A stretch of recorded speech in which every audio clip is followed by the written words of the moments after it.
이른바 멍키 스패너 아동학대 사건이 2년 만에 수면 위로 떠올랐습니다. 당시 무혐의로 마무리된 이 사건을 얼마 전 검찰이 재수사하기로 밝힌 것인데요. 어떻게 된 일인지 취재했습니다. 벌써 2년도 훌쩍 지난 사건이지만 여전히 그때 일만 생각하면 밤잠을 제대로 이루지 못한다는 이들을 만났습니다. 지금까지 저희가 얼마나 정신력을 많이 피폐했었고 두려워요. 무섭고요. 평생 잊지 못할 상처로 남았다는 그 사건은 지난 2016년 9월 경기도 남양주에 위치한 어느 유치원에서 발생했습니다. 선생님을 무한 신뢰했어요. 선생님 비위 맞추려고 했고 내 자식 잘 봐달라고. 그런데 아이들 입에서 나온 뜻밖의 이야기.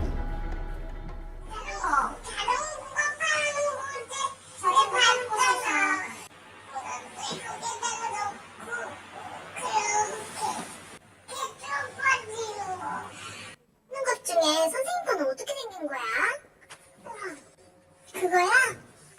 이거였어? 완전 큰 거? 우리 손가락 넣고요. 야, 이 놀랍게도 멍키 스패너로 학대를 당했다는 것입니다.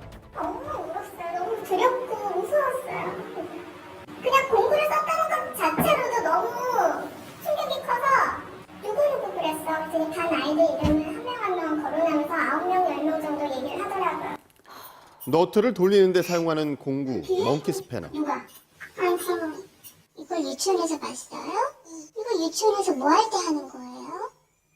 아니지. 얼마나 놀랐을까요, 아이들이? 손을 거기 넣었다고? 그냥 이렇게 있잖아.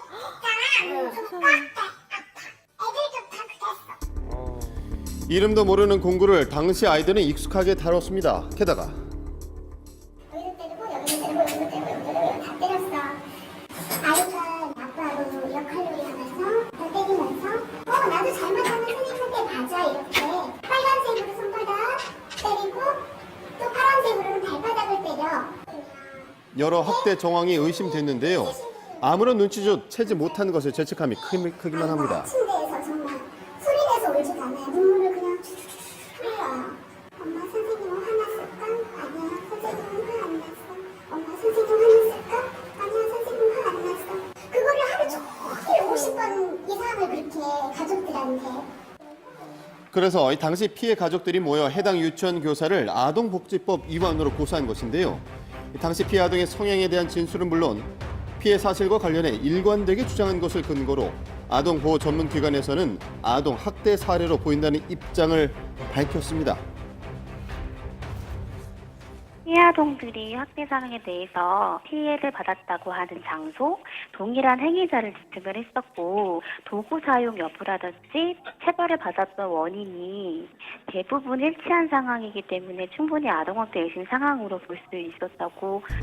또 이 진술 분석 전문가의 소견 역시 고의적인 왜곡 가능성은 낮아 보이고 멍키 스패너 관련 진술도 실제 경험한 내용일 가능성이 높다고 봤는데요. 이렇게 여러 전문가 의견을 종합한 끝에 경찰은 기소 의견으로 검찰에 송치했습니다. 진술을 이제 신빙성 여부를 이제 아동보호 전문기관 이제 상담사라든지 진술 분석 전문가 저희가 이제 인력풀들이 있기 때문에 이제 의뢰를 해서 좀 의견도 들어보고 거짓 진술의 가능성이 낮다고 판단해서 기소 의견으로 송치를 했던 거죠. 하지만 당시 검찰은 해당 교사를 무혐의 처분했는데요. 그래서 저희는 그냥 기본적으로 CCTV가 있겠지라고 생각을 했었죠. 이렇게 CCTV라는 직접적인 증거가 없는 학대 사건에서는 어떻게 이 선생님의 가해 사실을 유죄 입증을 할 수 있을까 너무 막막하더라고요. 바로 해당 유치원 실내에는 CCTV가 없었던 것입니다. CCTV의 설치 의무가 주요 쟁점으로 떠오르면서 사건은 새로운 국면을 맞이하게 된 것인데요. 어린이집은 보건복지부에서 소관하고 있는 기관이고 영유아 보육법에 의해서 CCTV 설치가 의무화되어 있습니다.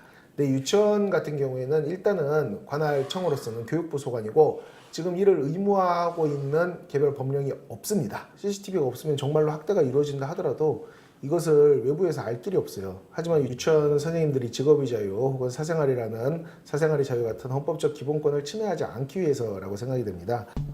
피해 아동의 진술을 확보함에도 불구하고 CCTV의 부재가 문제가 됐던 것입니다. 진술이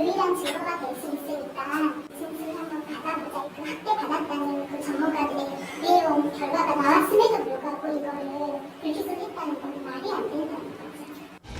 검찰의 입장은 달랐습니다. 피해 아동들의 진술에 있어 신빙성이 없다고 봤는데요. 부모들이 아동학대를 받았다라는 어떤 그런 예단에 의해서 오염됐다라고 생각을 했어요. 이 아동들 진술이 오염됐을 거라고 얘기한 전문가의 의견을 검사가 채택을 했다라고 보시면 되는 거죠. 그런데 왜 검사는 그럼 오염됐다는 진술을 채택을 했냐? 그것은 이제 검사의 재량인 거죠. 준사법기관으로서의 검사한테 그 부분에 대한 판단 권한이 있는 겁니다. 검사 단독으로 개인의 판단 기준에 의해서 속단해서 판단했을 가능성도 충분히 있다는 지적이 일고 있습니다. 무혐의 처분된 이번 사건, 그런데 최근 고소인들의 재신청이 서울고법에서 인용됨에 따라서 사건을 다시 재수사한다고 밝혔습니다. 어떻게 된 일일까요? 법원에서는 이 가해자로 지목됐던 최초의 피의자들이 유죄일 수도 있다라고 본 거죠. 죄가 있을 수도 있으니까 새로 이 사건에 대해서 수사와 기소가 이루어질 필요가 있을 수도 있다고 판단을 한 겁니다. 사고가 기각이 된 후로 저희 엄마들은 전이가 다 성실이 돼서 계속 운영하는 경우가 정말 많이 울기도 했고 그랬는데 나중에 지정 신청이 인용이 됐대 라고 무술 받아보고 나서 또 어떻게 보면 세상에 이런 게 됐을 수 있었어. 가장 꿈꾸는 게 그거야. 사과 받을 거 받고 인정할 거 그 사람이 빨리 인정해.